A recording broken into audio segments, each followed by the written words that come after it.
नमस्कार, जय हिंद दोस्तों। स्वागत है आप सभी का आज की इस क्लास में। गाइस, अगर आप भी देने वाले हैं यूपी बोर्ड से क्लास 10 का पेपर, तो ये क्लास आपके लिए बहुत ही ज़्यादा यूजफुल होने वाली है, क्योंकि यूपी बोर्ड 2024 का सामाजिक विज्ञान का मॉडल पेपर मैं आपके लिए ले करके आया हूँ। इसलिए वीडियो को बिना स्किप किए हुए लास्ट तक जरूर देखिएगा। आज की क्लास में आपको सारा क्वेश्चन समझने को मिलेगा, जो क्वेश्चन आपके बोर्ड एग्जाम में आने वाला है। बहुत ज़्यादा यूजफुल क्लास है, इसलिए वीडियो को लास्ट तक देखिएगा। वीडियो अच्छा लगे तो एक लाइक जरूर कीजिएगा। चलिए गाइस, क्लास की शुरुआत करते हैं। आज की क्लास का पहला क्वेश्चन, जैसा कि आप लोग जानते हैं कि सबसे पहले आपको 20 नंबर का 20 ऑब्जेक्टिव क्वेश्चन आने वाला है। 20 ऑब्जेक्टिव क्वेश्चन रहेंगे और 20 ही नंबर के रहने वाले हैं।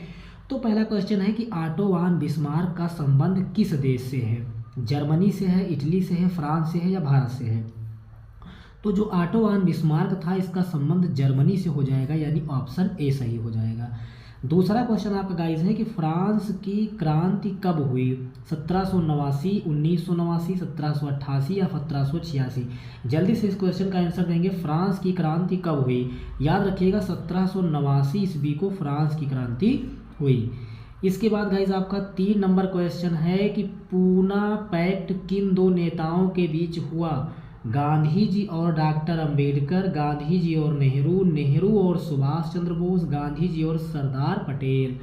तो भैया, पूना पैक्ट जो हुआ था, ये गांधी जी और डॉक्टर अंबेडकर साहब जी के बीच में हुआ था।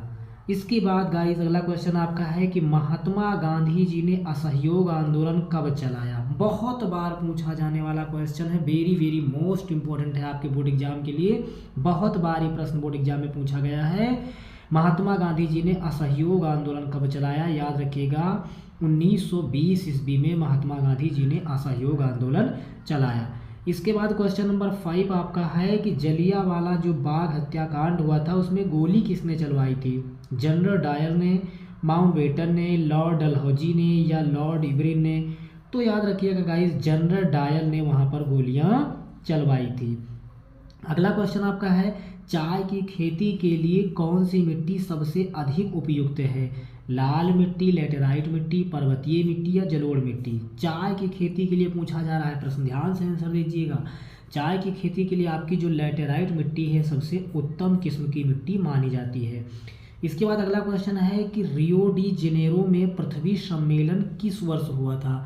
इसका आंसर गाइज आपको बताना है। तो याद रखिएगा कि 1992 ईस्वी में हुआ था। इसके बाद आपका अगला क्वेश्चन है कि भूमि एक संसाधन है, मानव निर्मित, प्राकृतिक, सौर ऊर्जा से निर्मित या इनमें से कोई नहीं? तो भैया, भूमि को किसी ने नहीं बनाया है, वो एक प्राकृतिक संसाधन है, नेचुरल है। इसके बाद गाइज अगला क्वेश्चन है, चिपको आंदोलन से संबंधित है, क्या संबंधित है? मृदा संरक्षण, वन संरक्षण, जल संरक्षण या वायु संरक्षण? तो याद रखिएगा कि चिपको आंदोलन जो है, ये वनों को बचाने के लिए ग्रामवासियों ने चलाया था, यानी वन संरक्षण से ये संबंधित है। गाइज, वीडियो अगर अच्छा लग रहा है तो तुरंत आप वीडियो को लाइक कीजिए, और चैनल पर पहली बार वीडियो देख रहे हैं तो चैनल को भैया सब्सक्राइब जरूर कर लीजिएगा, क्योंकि इस चैनल पर कंटिन्यू आपके बोर्ड एग्जाम की तैयारियां चल रही हैं। इसके बाद देखिएगा गाइस, अगला क्वेश्चन आपका है कि सुंदरबन डेल्टा किस राज्य में स्थित है? उत्तर प्रदेश, पश्चिम बंगाल, झारखंड या फिर उत्तराखंड? जल्दी से बताएं। तो याद रखिएगा गाइस, सुंदरबन डेल्टा अगर आपसे पूछा जाए तो आप ऑप्शन कौन सा टिक करने वाले हैं? तो सुंदरबन डेल्टा जो है, ये पश्चिम बंगाल में स्थित है, यानी ऑप्शन खा सही है। 11 नंबर प्रश्न आपका है, हरा सोना किसे कहा जाता है? हरे पेड़ को, घास के मैदान को, प्राकृतिक वनस्पति को या सघपन झाड़ी को? तो भैया, हरा सोना के नाम से वैसे तो चाय को माना जाता है, हरा सोना के नाम से वैसे तो चाय को माना जाता है, लेकिन यहाँ चाय ऑप्शन है नहीं, तो आप प्राकृतिक वनस्पति मान लेंगे। अगला क्वेश्चन आपका है कि वन्य जीव संरक्षण अधिनियम किस वर्ष लागू हुआ? वन्य जीव संरक्षण अधिनियम 1961, 1962, 1972, 1977? तो याद रखिएगा 1972 हो जाएगा। अगला क्वेश्चन है कि देश की एकता तथा अखंडता के लिए क्या आवश्यक है? सत्ता का विभाजन, राजतंत्र, सत्ता की साझेदारी या इनमें से कोई नहीं? तो याद रखिएगा कि सत्ता की साझेदारी आवश्यक है। अगला क्वेश्चन है कि बेल्जियम कहाँ स्थित है? अफ्रीका में, एशिया में, यूरोप में या ऑस्ट्रेलिया में? बेल्जियम कहाँ स्थित है? तो याद रखिएगा जो बेल्जियम है आपका ये यूरोप में स्थित है। अगला क्वेश्चन गाइस आपका है कि श्रीलंका में बहुसंख्यक वर्ग कौन सा है?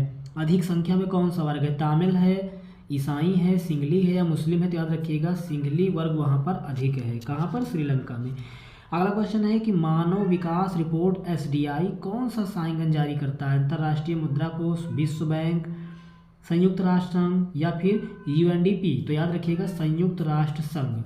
अगला क्वेश्चन आपका है कि किस देश के विकास को निर्धारित करने का आधार मतलब किसी देश के विकास को निर्धारित करने का जो आधार है वो किसको है? स्वास्थ्य व शिक्षा का स्तर, प्रति व्यक्ति आय, साक्षरता या उपयुक्त सभी? तो याद रखिएगा किसी देश का विकास तभी संभव है जब वहाँ पर स्वास्थ्य लोगों का ठीक हो, प्रति व्यक्ति आय ठीक हो, साक्षर माने सभी लोग पढ़े लिखे हों, यानी कि ये सभी ऑप्शन हो जाएगा। Option D is the right answer. अगला क्वेश्चन है कि जीडीपी से क्या तात्पर्य है? ये घरेलू उत्पाद है, विशाल घरेलू उत्पाद है, सकल दैनिक उत्पाद है या सकल घरेलू उत्पाद है? तो ये एक घरेलू उत्पाद है जीडीपी। अगला क्वेश्चन है आपका कि भारत में आजीविका का प्रमुख स्रोत क्या है? उद्योग है, व्यवसाय है, व्यापार है या कृषि है? तो भारत में आजीविका का अब तक जो प्रमुख स्रोत माना गया है वो कृषि को माना गया है। इसके बाद 20 नंबर क्वेश्चन आपका है कि निम्नलिखित में से कौन सा प्राकृतिक क्षेत्र में संबंधित है? शिक्षक, व्यापारी, डाकिया या किसान? इस क्वेश्चन का आंसर आपको कमेंट बॉक्स में कमेंट करके बताना है। इसके बाद आपका अगला क्वेश्चन है गाइज, यहाँ से अब आपका 20 ऑब्जेक्टिव क्वेश्चन खत्म होता है। ठीक है, अब यहाँ से आपके लिखित क्वेश्चन शुरू हो जाएंगे। जैसे कि आपका यहाँ से क्वेश्चन शुरू होगा तो पहला प्रश्न आपको देखिए दिया गया है कि सत्ता की साझेदारी से आप क्या समझते हैं? अभी आपने विकल्प में पढ़ा कि भैया किसी भी देश का अगर विकास करना है, डेवलप करना है, किसी भी देश को अगर अच्छाई की तरफ ले जाना है तो उसके लिए सत्ता की साझेदारी बहुत ज़्यादा इम्पोर्टेंट होने वाली है। अगला इसी में है कि जर्मनी का एकीकरण, पहले ही चैप्टर का क्वेश्चन है, वेरी मोस्ट इम्पोर्टेंट है। अगला है सत्याग्रह का अर्थ क्या है? स्पष्ट कीजिए, गांधी जी के सत्याग्रह विचारों को लिखिए। अथवा ये लिखना है अथवा। दूसरा क्वेश्चन दिया गया है कि भारत के स्वतंत्रता संघर्ष में सविनय अवज्ञा आंदोलन की भूमिका क्या थी? यानी जब भारत को आज़ाद कराया गया तो उसमें सविनय अवज्ञा आंदोलन की प्रमुख भूमिका क्या रही? क्वेश्चन नंबर 3 आपका है भारत में पाई जाने वाली मिट्टियों का वर्णन कीजिए अथवा वन संरक्षण के उपाय पर चर्चा कीजिए। दोनों के दोनों क्वेश्चन बहुत ज़्यादा इंपॉर्टेंट हैं और बहुत ज़्यादा आसान भी हैं। भाई भारत में पाई जाने वाली मिट्टियों के बारे में पूछा जाएगा तो आप जानते हैं जलोढ़ मिट्टी, रेतीली मिट्टी, काली मिट्टी, बलुई मिट्टी, इन सब के बारे में लिख देना है। या तो आप वन संरक्षण मतलब आप वनों को बचाने से क्या लाभ होने वाला है ये आपको लिखना है। क्वेश्चन नंबर 4 है कि मानव विकास सूचकांक क्या है? इसके मापदंडों को लिखिए अथवा आर्थिक क्रिया से आप क्या समझते हैं? आर्थिक क्रिया का मतलब आपकी कमाई, आपके घर का खर्च, इसको आर्थिक स्थिति कहते हैं, इसके बारे में लिखना है। फिर आपका दीर्घ उत्तरीय प्रश्न आएगा गाइस। यहाँ जैसे पहला क्वेश्चन है कि राष्ट्रवाद से क्या तात्पर्य है? यूरोप में राष्ट्रवाद का उदय कैसे हुआ? अथवा इटली का एकीकरण से आप क्या समझते हैं ये बताना है। देखो मैंने सामाजिक विज्ञान के सारे इंपॉर्टेंट क्वेश्चन बता रखे हैं, उसका एक अलग से वीडियो मैंने बना रखा है कि कितने क्वेश्चन आपको सामाजिक विज्ञान में पढ़ने हैं, कौन कौन से क्वेश्चन सामाजिक विज्ञान में इंपॉर्टेंट होने वाले हैं, उनको आप अच्छी तरीके से ज़रूर पढ़ लीजिएगा। ठीक है, इसके बाद आपका अगला क्वेश्चन है गांधी जी की नमक यात्रा का वर्णन कीजिए। जब नमक पर टैक्स लगाया गया, कर लगाया गया तो गांधी जी ने नमक आंदोलन चलाया, उसके बारे में लिखना है। अथवा असहयोग आंदोलन के प्रमुख कारण क्या थे वो लिखना है। इन दोनों में से एक क्वेश्चन करना है।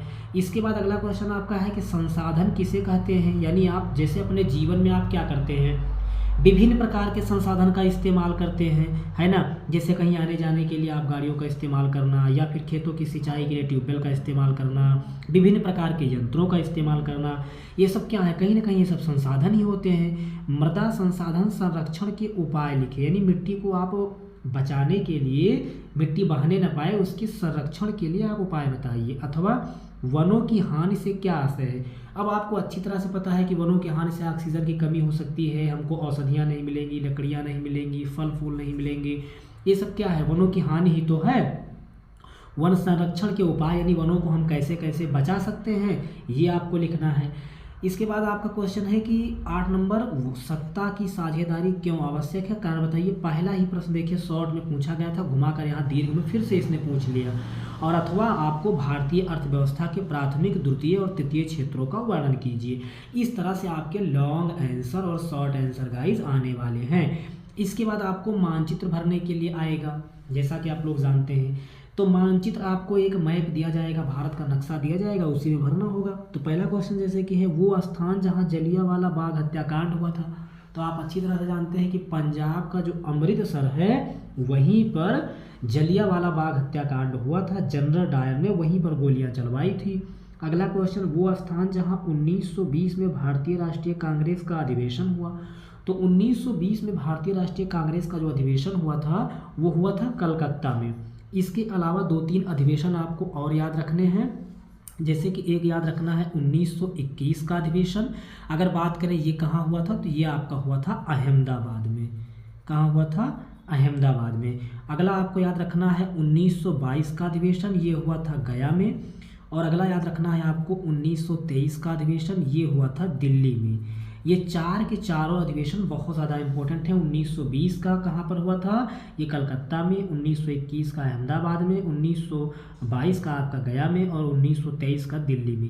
ये चार के चारों अधिवेशन में से 100% 2 अधिवेशन बोर्ड एग्जाम में आएंगे तो आएंगे। बोर्ड एग्जाम बाद हमें कमेंट करके आप बताइएगा। अगला क्वेश्चन है कि लाल मिट्टी का क्षेत्र भारत के मानचित्र पर बताइए। अब लाल मिट्टी जो है भारत के विभिन्न स्थानों पर पाई जाती है। आप किसी एक स्थान का नाम बता देंगे। मुंबई बंदरगाह को मानचित्र पर बताइए। और राजस्थान की राजधानी, तो अच्छी तरह जानते हैं कि राजस्थान की राजधानी जयपुर है, वो आपको बता देना है। तो गाइज़ ये था आपका सामाजिक विज्ञान का मॉडल पेपर। आई होप ये आपको बहुत अच्छा लगा होगा और बहुत ज़्यादा आपको इम्पोर्टेंट भी लगा होगा, और है भी। 100% ऐसे ही प्रश्न आपको बोर्ड एग्जाम में करने के लिए मिलेंगे। तो वीडियो अच्छा लगा तो एक लाइक तुरंत कीजिए। चैनल पर नए हैं, चैनल को सब्सक्राइब कीजिए। फिर मिलते हैं नेक्स्ट वीडियो में, तब तक आप पढ़ते रहिए और अपना ख्याल रखिए।